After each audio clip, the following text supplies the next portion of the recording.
that he did present the petition. The motion mover is conceding that he's claiming the motion that the deputy president falsely threatened to file the petition cannot pass muster. Yours truly, my lords, then suggests to him that to the extent that you say that he has not presented the allegation to the JSC as at 26th September 2024, that allegation is not true. Is it? The motion mover says, we are in agreement, counsel. The motion mover concedes that the ground on which his motion is founded, ground 4, cannot be substantiated.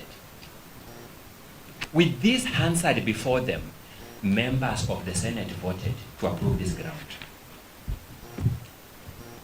Can it be said that in view of this concession by the motion mover, that ground had been substantiated, that it passed the threshold?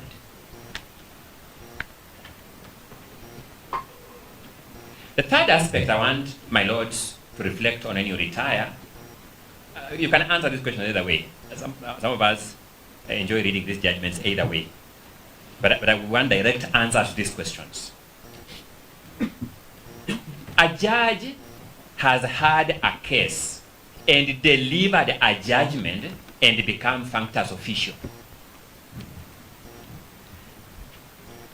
Can a verbal criticism of the manner in which that judge conducted herself in that case constitute a violation of the decisional independence of the judge? That's what the ground said.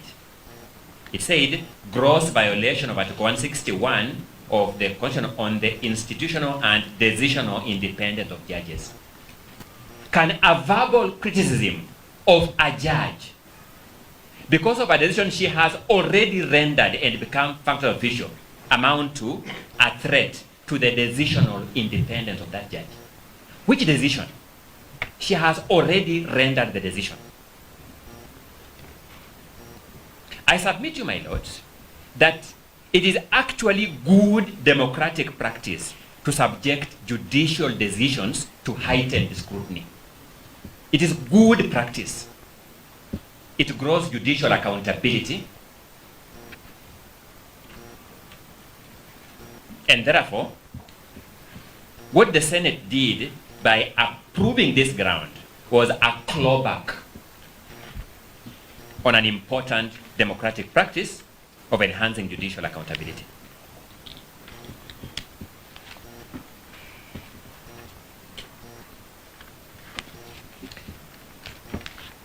The two grounds that I want to do simultaneously are grounds 5 and 6, because they suffer the same fate of inadequacy. Grounds 5 and 6. Ground 5, and both of them were approved. So I've already dealt with one that was approved. I'm dealing with two others. Then I'll deal with two others to finish the 5 that were approved. Ground 5 accused the deputy president of gross violation of Articles 3.1 and 148.5a of the Constitution and fidelity to the oath of office and allegiance.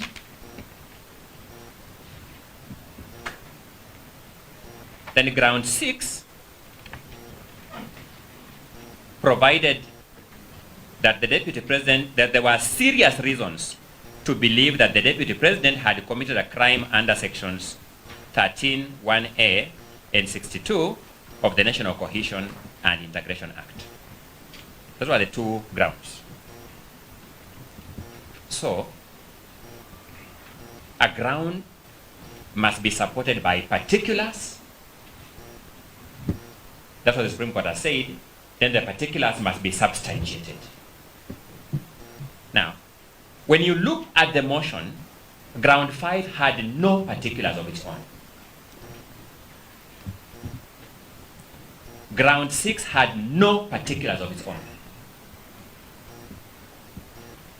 Instead, what the drafter of this motion, in his drafting wisdom, did was to say the grounds in support of ground 5, the particulars in support of ground 5 are the particulars in grounds 1, 2, 3, and 4. That's what he said. Similarly, in respect of ground 6, the drafter didn't supply particulars. Instead, he said the particulars in support of ground 6 are the grounds set out in the particulars set out in grounds 1, 2, 3, and 4. My lords, as experienced jurists, you know better than I do that particulars are the specific acts or omissions constituting the wrongdoing. The specific acts or omissions constituting the wrongdoing.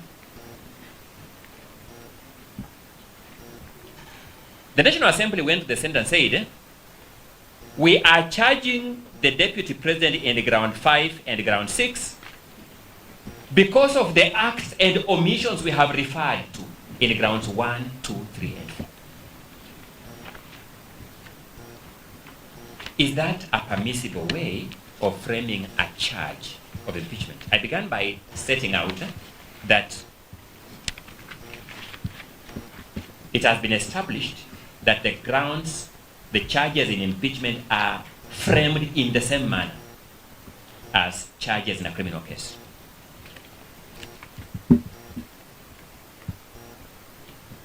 This court, the High Court rather, has held in 3 different cases.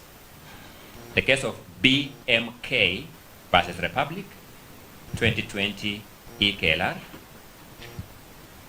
The case of LKO versus Republic, 2022 EKLR. And the case of Etiang versus Republic, 2022 EKLR. I've just referred to one because they make the same principle.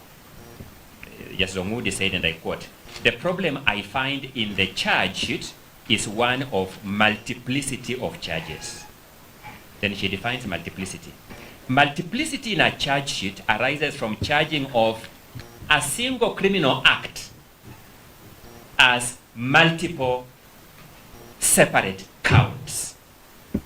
This may result in violation of the right of an accused person under Article 50, Clause 2, Paragraph O of the Constitution.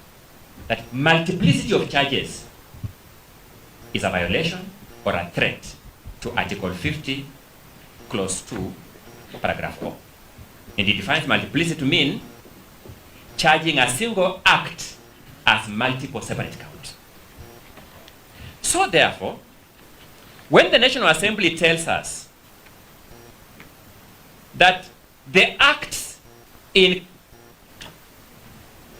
ground 1, 2, 3, 4 are the same acts that constitute the ground 5 and ground 6, these 2 grounds were bad for multiplicity. They were a violation of Article 50 of the Constitution. They cannot found a threshold for impeachment. Both of the 2 grounds were approved by the Senate as constituting the basis for removal of the Deputy President from office. But there's something very bad about it. The Senate voted to approve grounds 5 and 6 on the particulars set out in 1, 2, 3, and 4, and ground 5